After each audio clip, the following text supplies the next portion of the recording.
네, 안녕하세요. 오늘은 청소년들에게 추천해줄 만한 소설책 한 권을 소개해드리려고 왔는데요.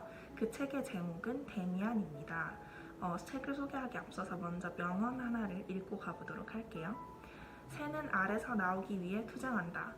알은 세계이다. 태어나려고 하는 자는 누구든 하나의 세계를 파괴해야 한다. 새는 신을 향해 날아간다. 그 신의 이름은 암락사스이다. 자, 이 명언을 한 번쯤 들어보셨나요? 이 구절은 헤르멘 헤세의 소설 데미안에 나오는 구절인데요. 주인공이 자아 정체성에 대해서 고민을 하다가 이 구절을 알게 됩니다. 먼저 데미안에 대해서 간략하게 이 책이 뭔지 소개를 해드릴게요. 먼저 작가인 헤르멘 헤세는 독일의 소설가입니다. 데미안은 1919년 1차 세계대전 중에 쓰인 건데요. 당시 독일의 젊은이들의 정신적인 버팀목이 되었습니다.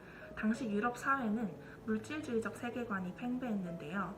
사회는 전쟁을 이유로 개인의 희생을 강요하곤 했습니다. 이런 상황에서 개인의 정체성이 확립되기 굉장히 힘들었습니다. 그래서 독일의 젊은이들은 확립되지 못한 자아 때문에 혼란에 빠집니다. 하지만 이 소설이 출간된 후 독일의 많은 청년들이 이 소설을 버팀목으로 삼아 자신들의 정체성을 찾았다고 합니다. 그렇다면 이 소설은 전쟁 전후에 독일 사람들만 읽어볼 만한 그런 소설일까요? 그건 아닙니다. 이 소설은 현대사회 한국의 청소년들이 읽기에도 굉장히 적합한 책이라고 할 수 있는데요. 그 이유는 현재 한국도 옛날의 독일처럼 물질주의적 관습이 팽배해 있기 때문이라고 할 수 있습니다. 세계 가치관 조사의 데이터베이스를 분석한 서울대 경제학부의 김병현 교수는 한국의 물질주의 정도는 세계적으로 유례가 없을 정도로 높다라고 평했던 적이 있는데요. 물질주의가 팽배한 한국 사회는 부와 명예만으로 개인의 행복을 결정합니다. 외국에서 정하는 행복의 기준과 한국에서 정하는 행복의 기준이 다를 수도 있겠네요. 데미안에서는 물질주의 세계관에 빠져서 개인이 없는 그런 사람들을 일컬어 자신이 없어 집단에 소속된 사람들이라고 부정적으로 평가합니다. 이제 이 책의 줄거리에 대해서 간략하게 설명해 드리도록 하겠습니다. 주인공 싱클레어의 소년기부터 전쟁이 발발한 뒤의 청년 시기까지 이 싱클레어의 이야기를 다루고 있는데요. 이 주인공의 이름은 사실 데미안이 아닙니다. 주인공 이름은 에밀 싱클레어이고요. 사실 데미안의 가제는 에밀 싱클레어의 젊은 시절 이야기였습니다. 이후 제목은 데미안으로 바뀌게 되죠. 데미안은 싱클레어의 절친한 친구의 이름입니다. 싱클레어는 소년기 자신의 세계가 선한 세계와 악한 세계로 분리되어 있다고 느낍니다. 그리고 그는 스스로 선한 세계에 속한 사람이라고 생각합니다.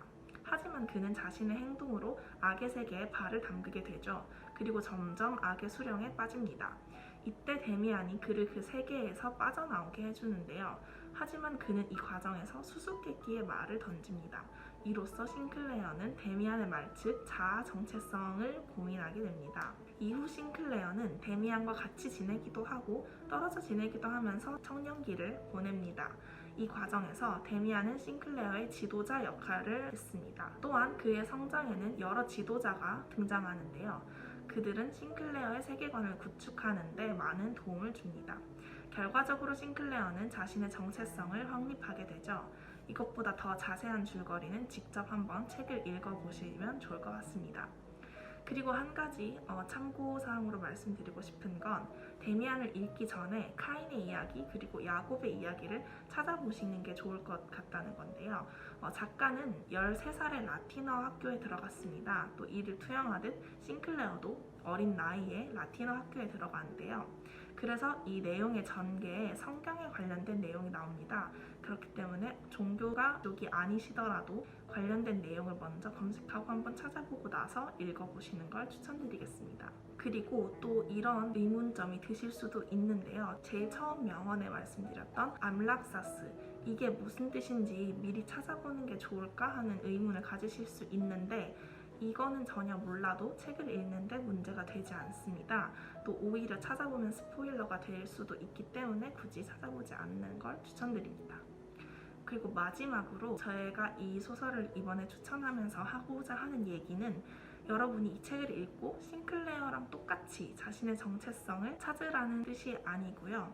소설은 작가가 구축한 자신만의 세계관을 투영한 것이라고 볼 수 있잖아요. 그래서 우리도 이 작가의 세계관을 저희가 살아가는 데 있어서 하나의 예시로 활용할 수 있다고 생각을 합니다. 제가 잘 모르는 어떤 일이 있었을 때 그 일을 먼저 수행한 사람들이 어떻게 해왔는지를 찾아볼 수 있는 방법이 될 수 있는 건데요. 그래서 똑같이 따라한다기보다는 그 과정이 어떤 과정인지 생각을 하면서 자신만의 길을 찾아보면 좋을 것 같습니다. 자신의 정체성을 찾기 힘들어하는 청소년들에게 이 데미안을 적극 추천합니다. 네, 오늘의 소설 추천은 여기까지였고요. 많은 청소년들이 이 책을 읽어봤으면 좋겠습니다. 감사합니다.